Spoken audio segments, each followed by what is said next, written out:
Allez, c'est bientôt le week-end de Pâques. Vous offrirez ou recevrez peut-être toutes sortes de chocolats. Il y aura bien sûr les traditionnels lapins, cloches et poules, mais les artisans veulent aussi surprendre leur clientèle en imaginant des figurines originales. C'est un travail délicat au degré près dans les laboratoires des chocolatiers. Sylvie Callier, Pierre Léonard. Faire de la dentelle avec du chocolat, c'est infiniment long. Mais pour Pâques, les artisans chocolatiers aiment montrer leur virtuosité.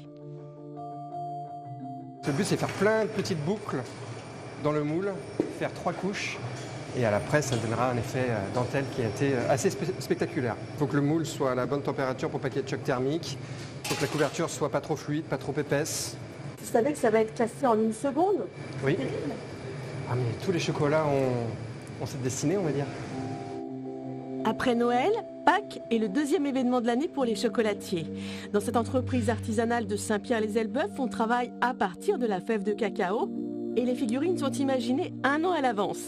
Pour Pâques 2026, le cacaotier a choisi un thème champêtre. Donc c'est un panier de pique-nique qui est fait en dentelle, entièrement fait à la main dans un moule. Mais la joie d'offrir et de déguster du chocolat de Pâques n'est pas universelle. Masako, maître pâtissière japonaise installée à Rouen, nous l'explique. Les Pâques, déjà, l'événement n'est pas dans la culture. En fait, au Japon, il y a 2 événements. Le mois de mars, 3 mars, c'est la fête des filles.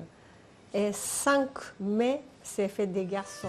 La figurine de Pâques imaginée par Masako est délicate, comme une statuette en lac.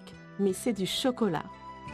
Kokeshi, c'est le poupée traditionnelle japonaise. Normalement, c'est en bois. C'est porte-bonheur, bien protection. Bientôt viendra le 1er mai. Les figurines avec du muguet en chocolat sont de plus en plus appréciées. Mais bien sûr, toutes les occasions sont bonnes pour savourer du cacao.